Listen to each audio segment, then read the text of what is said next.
70 விதமான தீமைகளை, முசீபத்துகளை, பலாய்களை, துன்பங்களை இந்த மனிதனுக்கு நீக்கிவிடும் நன்மையை ஏவுவது, தீமையை தடுப்பது என்பது.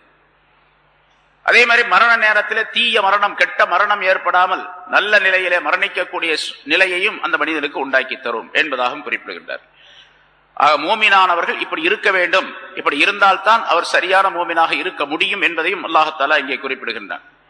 அடுத்து, அதாவது மூமின்கள் ஒருவருக்கு முதல் சிபத், முதல் தன்மை என்று சொன்னால் ஒருவருக்கொருவர் நட்புள்ளவர்களாக, நேசர்களாக, நண்பர்களாக, உதவியாளர்களாக இருந்து கொள்ள வேண்டும்.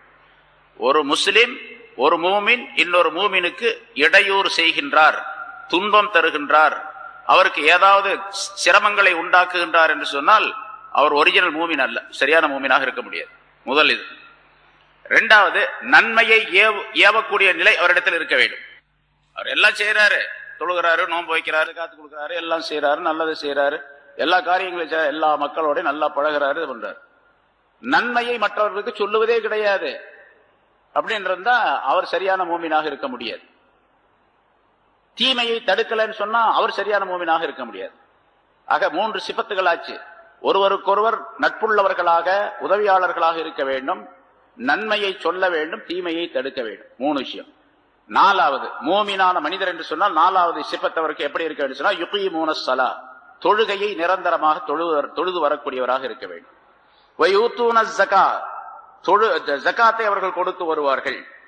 முனாஃபிகீன்களை பற்றி முன்னால் உள்ள ஆயத்துல சொல்லும் பொழுது, வயக்பிதுன ஐதியஹும், அவர்கள் ஒருவருக்கொருவர் நண்பர்களாக இருப்பார்கள், தங்களுடைய கைகளை இருக்க மூடிக்கொள்ளுவார்கள் என்று சொன்னார். அதாவது கஞ்சத்தனமுடைய அல்லாஹ்வுடைய பாதையில செலவு செய்ய மாட்டார்கள் அப்படின்னு சொன்னா அல்லாஹ் தஆலா. அதுக்கு நேர் எதிராக மூமினானவர்கள் என்ன செய்யணும்? யூத்தூன ஜகாத், ஜகாத்தை கொடுத்து வருவார்கள், தான தர்மங்களை கொடுப்பார்கள் என்பதாக அல்லாஹ் குறிப்பிடுகிறார். வயுத்தீஊன அல்லாஹ வ ரசூலஹு, மேலும் அல்லாஹுக்கு கட்டுப்படுவார்கள், அவருடைய ரசூலுக்கும் கட்டுப்படுவார்கள். எத்தனை விஷயம் ஆச்சுப்பா? மூமின்கள் என்று சொன்னால் ஒருவருக்கொருவர் நேசர்களாக, உதவியாளர்களாக இருப்பது 1, நன்மையை ஏவுவது 2, தீமையை விட்டு மக்களை தடுப்பது 3, தொழுகையை நிலைநிறுத்துவது 4, ஜக்காத்து கொடுத்து வருவது 5, அல்லாஹுக்கு முழுமையாக கட்டுப்படுவது 6, ரசூலுக்கு கட்டுப்படுவது முழுமையாக 7. 7 விதமான சிபாத்துகள், தன்மைகள் மூமினிடத்தில் இருக்கணும். இப்ப நம்ம எல்லாம் கணக்கு போட்டுக்கணும், யாரிடத்துல 7 விதமான சிபத்து இருக்குது.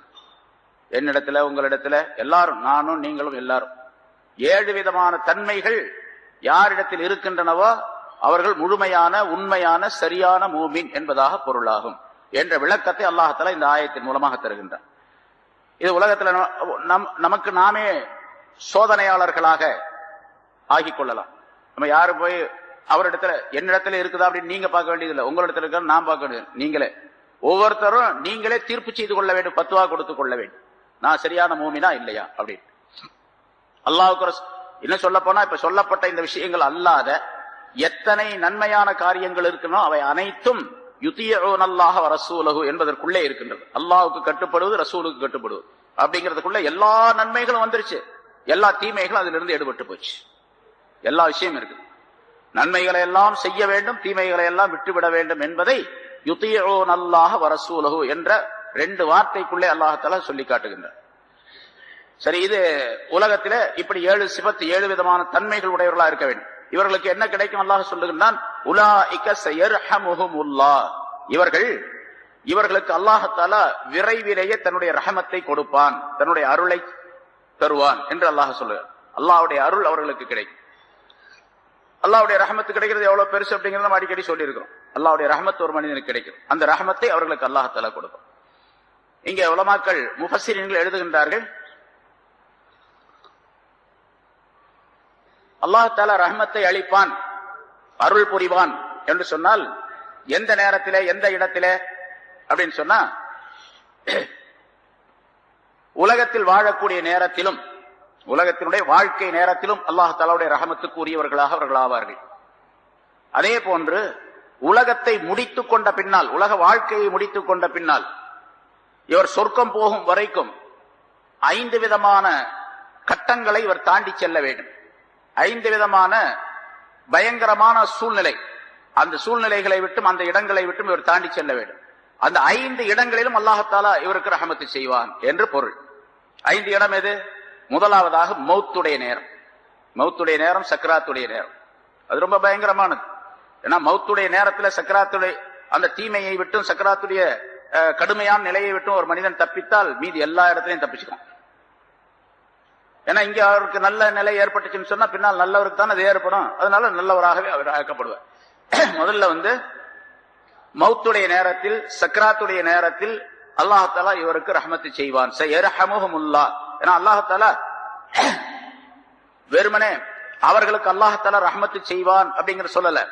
சையர்ஹமுஹுமுல்லாஹ் அப்படின்னு சொன்னா விரைவில் அவர்களுக்கு ரஹ்மத்து செய்வான் என்று சொல்லுகின்றான்.